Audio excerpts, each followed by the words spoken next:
this morning, the opposition leader, Mark Jefferson Golding, is in a serious spot of bother.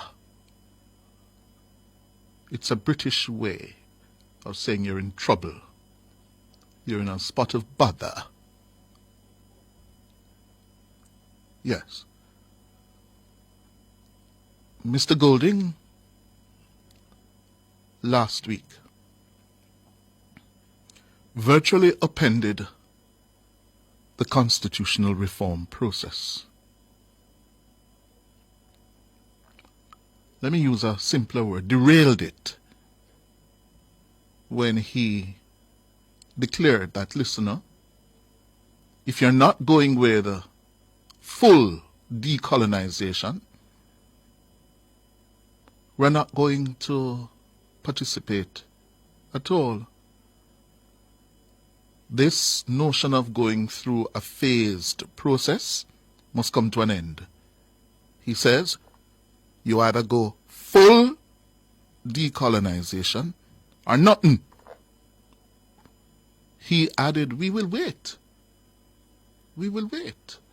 This is after they reluctantly agreed that, listen, they're going to participate and go through this phased process because there are some things that we have consensus on and some things we do not have consensus on. We have been at this issue of constitutional reform for more than 30, 40 years, and we have made very little progress as a people. So the approach, taking it on a phase basis, some people say yes, some people say no. But then Mr. Golding added a couple of things to the debate. One of those things had to do with dual citizenship, whether those who sit in the parliament, those who can make law, those who have the most power to influence how you conduct your life, your chances in life, is impacted by the laws of the country. He wants those persons, some of them, to have dual citizenship here in Jamaica and elsewhere. And he says, listen, man, we must now change what has been a long established principle by his party, position by his party, yes, coming out of the 2008 legal challenges to several sitting MPs because they were dual citizens of Jamaica and the United States of America. After the close elections of 2007, just step back a little. In 2007, we came out of those elections 32-28. All you needed, yes, 2-3 seats, and you'd flip the government. And the PNP went on a deliberate campaign to go after those Jamaican MPs who had dual citizens, who were dual citizens of Jamaica and the United States of America. And there was a moment when it looked as if the Bruce Golding government could fall. They went to court, and that didn't happen. In the case of Darrell Vaz versus Dabdoob, the court says yes, he is the holder of an American passport that he has renewed, and by renewing it as an adult, he was showing allegiance to the United States as well. And the court said the elections must be declared null and void, but they did not hand the seat.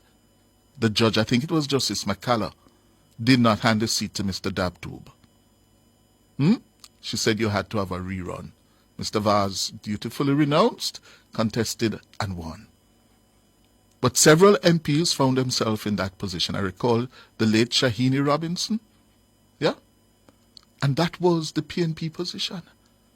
So last week when Mark Golding came and said, listen up, it is my personal position, not my party, my personal position, that we should now turn that on its head and allow Jamaicans who are dual citizens to sit in the parliament.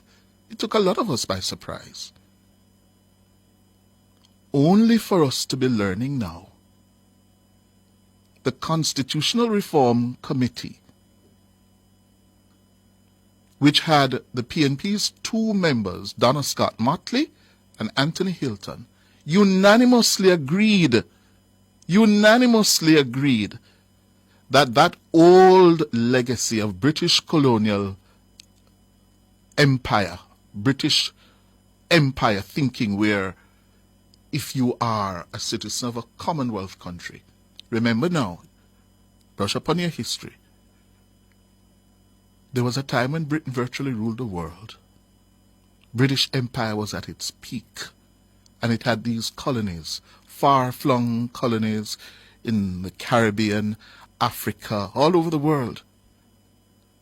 And upon several of those countries becoming independent, in the period between 1960 and 1970, and still some are still colonies, those who became independent, they, British, somehow inserted into the Constitution with the agreement of those colonial leaders, the founding fathers, that listen, so long as you are British born, you could still be a member of the parliament. That made it legally justified.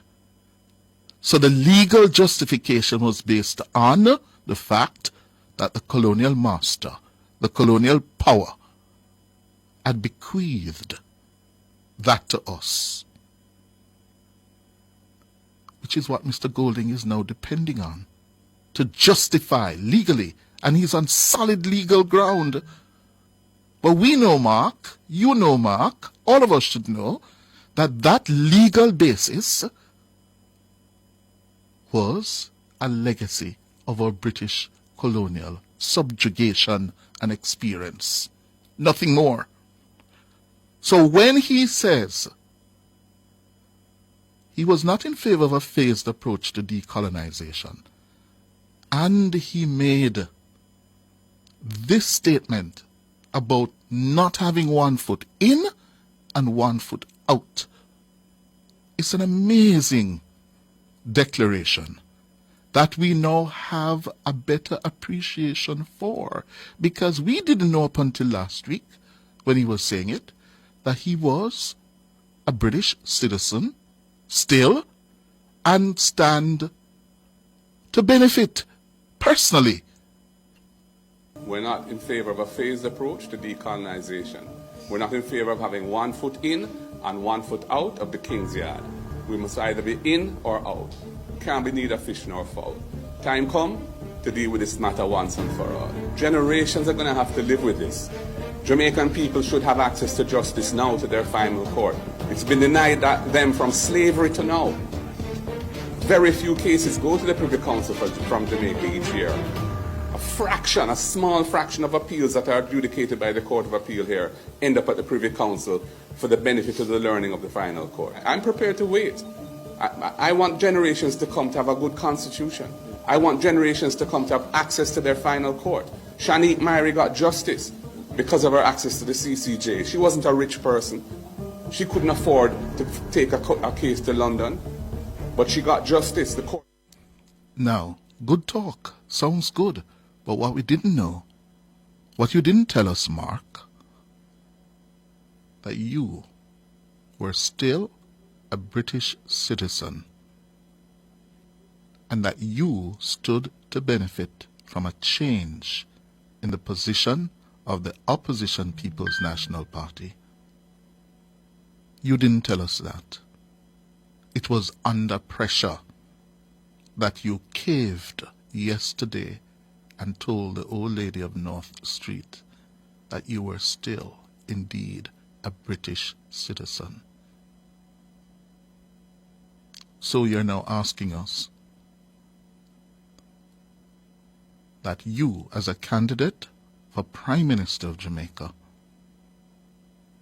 You are a candidate for Prime Minister of Jamaica.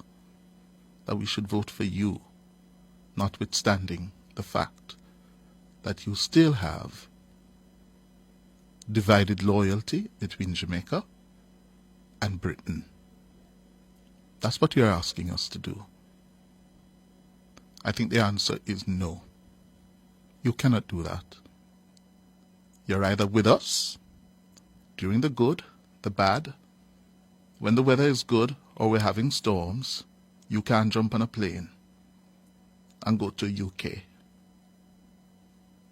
Not when you seek the highest and most powerful political office in the land. Prime Minister, primus inter pares, first among equals. No, sir. No, sir.